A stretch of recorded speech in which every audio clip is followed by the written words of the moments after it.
ஓம் ஸ்ரீ குருப்பியோ நமக. நன்றாக குருவாழ்க, குருவே துணை. பரபிரம்ம ருத்ர காயத்ரி ஞானஸ்தலத்தின் நண்பர்களுக்கு வணக்கங்களும் வாழ்த்துக்களும். இந்த பதிவு வக்கரச்சனியை பற்றி ரிஷப லக்னத்திற்கு கர்மச்சனியா 10ல் சனி ஓடிட்டு இருக்கு. இது நவம்பர் மாதம் 15ஆம் தேதி வரைக்கும் சனி வக்கரகதியில் போறாரு. இப்போ பூரட்டாதி 2ஆம் பாதத்தில் போகிறவர் ஆகஸ்ட் 18ஆம் தேதி பூரட்டாதி நட்சத்திரம் 1ஆம் பாதத்துக்கு போவார். அக்டோபர் மாதம் 3ஆம் தேதி சதய நட்சத்திரம் 4ஆம் பாதத்துக்கு ராகுனுடைய நட்சத்திரத்துக்கு மாறுவார். இந்த அடிப்படையில் நம்ம வக்கர சனியில் ஏதாவது கவனமாக இருக்கணுமா, இல்லை வக்கர சனிங்கிறது நம்மளுக்கு ரிவர்ஸாக ஏதாவது பண்ணுமா, ஏற்கனவே நேர்கதியில் இருக்கிற பலன்களை மாற்றி கொடுக்குமா அப்படிங்கிறதுக்கெல்லாம் இந்த பதிவில் பார்க்கலாம். லக்னத்துக்கு நமக்கு சனி கிரகம்ங்கிறது ஒரு பெரிய பாதிப்பான கிரகமே கிடையாது, நல்ல கிரகம்தான். ஆனால் இப்போ அவர் கெட்ட ஆற்றலை வழங்குற மாதிரி உட்கார்ந்துருக்காரு 10ஆம் இடத்துல. அவருடைய நட்சத்திர ஆற்றல்கள் இருக்கிறது கடகராசியில் பூச நட்சத்திரமாக இருக்கு.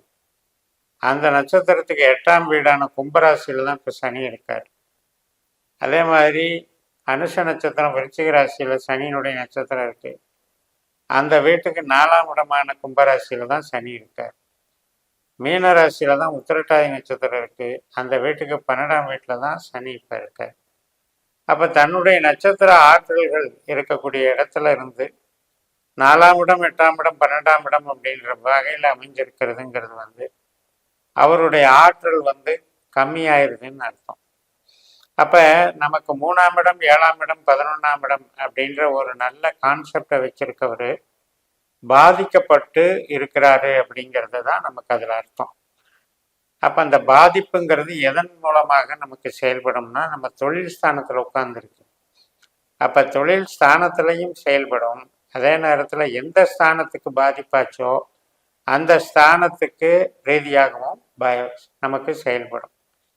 இப்போ நமக்கு 11ஆம் இடம் எது? மீனராசி.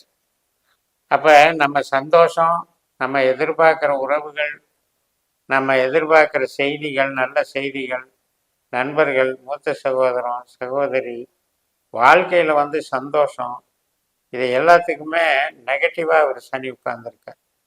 அதனால் இந்த சனினால் நமக்கு அந்த ஸ்தானத்துக்கு உண்டான பலன் கிடைக்க போகிறதில்ல.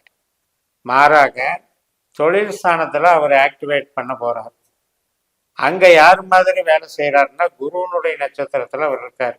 இப்போ பூரட்டாதி 2ஆம் பாதத்தில் இருக்கார். அதனால் அம்சத்தில் ரிஷபத்தில் இருப்பார். அதனால் இந்த காலகட்டத்தில் நமக்கு என்ன ஆகும்னா, மந்த நிலை ஏற்படும். தொழிலில் ஒரு வேகம் இல்லை, தொழிலே பெருசாக டெவலப் ஆகலை, தடைகள் வந்துக்கிட்டே இருக்குது. எந்த காரியம் எடுத்தாலும் ஸ்பீடாக நடக்க மாட்டேங்குது. லாபம் இல்லாமல் நஷ்டத்துக்கே வேலை செய்ய வேண்டியதாக இருக்குது. அதிகமான மன உளைச்சலும் கஷ்டம் ஏற்படுகிறது. ஒரு வேலைக்கு போயிட்டு இருந்தாலும் கூட வேலையில் நம்மளை டார்ச்சர் பண்ணுறாங்க. நல்லா வேலையை வாங்கிக்கிட்டு நம்மளை வீண்பழி போடுறதுலையும் அவமதிக்கிறதுலையும் நம்மளை டீக்ரேட் பண்ணிகிட்டு இருக்காங்க. ஸோ இதெல்லாம் மனசுக்கு கஷ்டமாக இருக்குது அப்படின்ற சூழ்நிலை தான் இப்போ அந்த கர்ம சனியினால் நம்ம அனுபவிச்சுட்ருக்கோம்.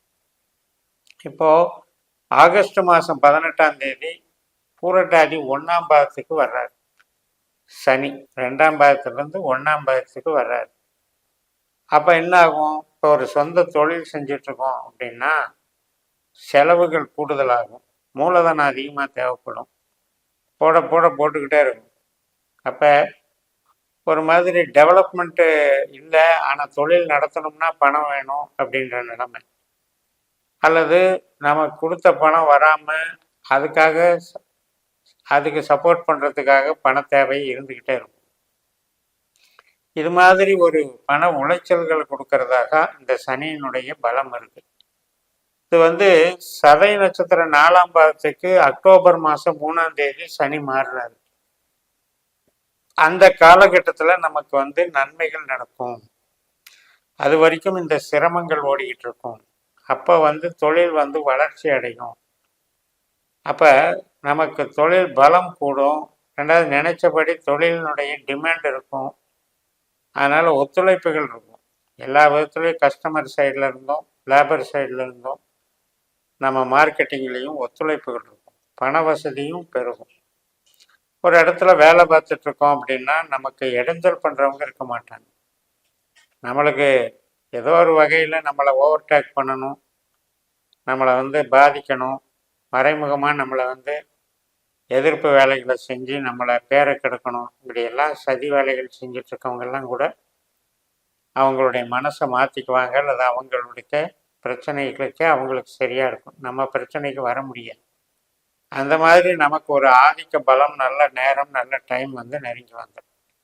அப்போ நமக்குண்டான அந்த தொழில் பலம் பெறுகிற நேரம் தான் நமக்கு சாதகமாக அமையும்.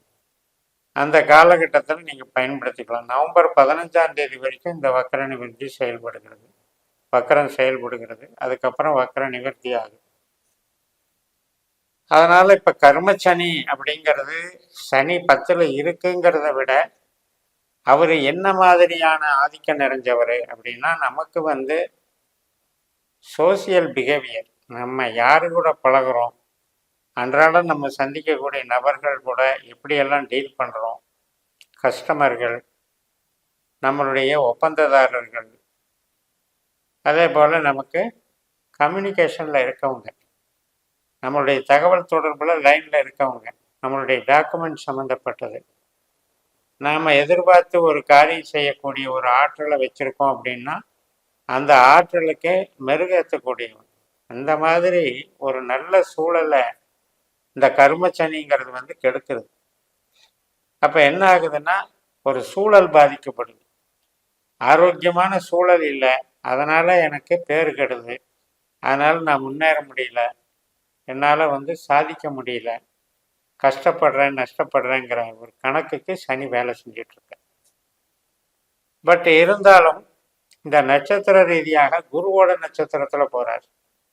இப்போ சனி போகிறது வந்து குருவோட நட்சத்திரம். எப்பன்னா அக்டோபர் 3 வரைக்கும். அப்போ அந்த குரு வந்து நமக்கு லக்னத்தில் இருக்கிறதுனால அதீதமான ஒரு பாதிப்பை வராமல் பார்த்துக்கிறார், ரொம்ப இருக்கிறதுலே கீழே போயிடாமல் பார்த்துக்கிறார் குரு. இந்த ராகு நட்சத்திரத்துக்கு மாறுறது வந்து அக்டோபர் 3ஆம் தேதி. அதுக்கப்புறம் பார்த்தோம்னா லாபம், மனநிறைவு, சூழல் மாறுது, நம்மளுக்கு சப்போர்ட் பண்ணுறவங்க அதிகமாகறாங்க, இடைஞ்சல் பண்ணுறவங்க காணாமல் போயிடுறாங்க. இப்போ இதெல்லாம் நமக்கு நல்ல பலன். அதனால் நமக்கு அந்தஸ்து, கௌரவம், ப்ரொமோஷன், தொழில் பலம் கூடுது, இதெல்லாம் டெவலப் ஆகுது. ஸோ ஜென்ரலாகவே நம்மளுடைய திருமண உறவு, குடும்ப உறவு, குழந்தைகள் உறவு, இந்த மாதிரி விஷயங்களுக்கு இந்த காலகட்டம் கொஞ்சம் கம்மியாக தான் இருக்கும். இந்த சனி வக்கரம் அடைஞ்சு ரிவர்ஸ் ஆகிற வரைக்குமே கொஞ்சம் ப்ராப்ளமாக தான் இருக்கும். பட் என்னென்னா, சனியினுடைய ஆற்றல் வந்து அந்த கெட்ட ஆற்றலை வழங்குறதுனால அடுத்த சனிப்பயிற்சி மீனராசிக்கு போகிற வரைக்குமே அந்த பாசம், நேசம், அன்பு, கணவன் மனை உறவு இதுகளில் பெருசாக இன்வால்வ் பண்ணிக்காதீங்க, அதனால் ஒரு பிரயோஜனம் இல்லை. பட் பெரிய அளவில் பாதிக்கப்படாமல் குரு நம்மளை காப்பாற்றுறார். இப்போ குரு நமக்கு லக்னத்தில் இருக்கார் இல்லையா, அவர் வந்து நம்மளை பாதுகாப்பாக காப்பாற்றிக்கிறார். அதனால் ஒரு சில சிக்கல்கள், அதிருப்தியான மனநிலைகள், மனசங்கடங்கள் இதையெல்லாம் கொடுத்தும் தொழிலை வந்து ஓரளவுக்கு வாழ வச்சு, செலவுகளால் தொழில் பாதிப்பை ஆரம்பத்தில் கொடுத்து அதுக்கு பின்னால் கொஞ்சம் தொழில் வளர்ச்சியை உண்டு பண்ணி சமாளித்து கொண்டு போகிறாருங்கிறது தான் இந்த சனி, வக்கர சனியில் நமக்கு தெரிஞ்சுக்க வேண்டிய உண்மைன்னு சொல்லி நிறைவு செய்கிறேன். இந்த சேனலை சப்ஸ்கிரைப் பண்ணி ஷேர் பண்ணுங்கள். உங்கள் தனிப்பட்ட ஜாதக பலாபலன்களை என்னுடைய வாட்ஸ்அப் நம்பரில் தொடர்பு கொண்டு பலன் பெறுங்கள். உங்களிடமிருந்து விடைபெறுகிறேன். உங்கள் JMS. நன்றி, வணக்கம்.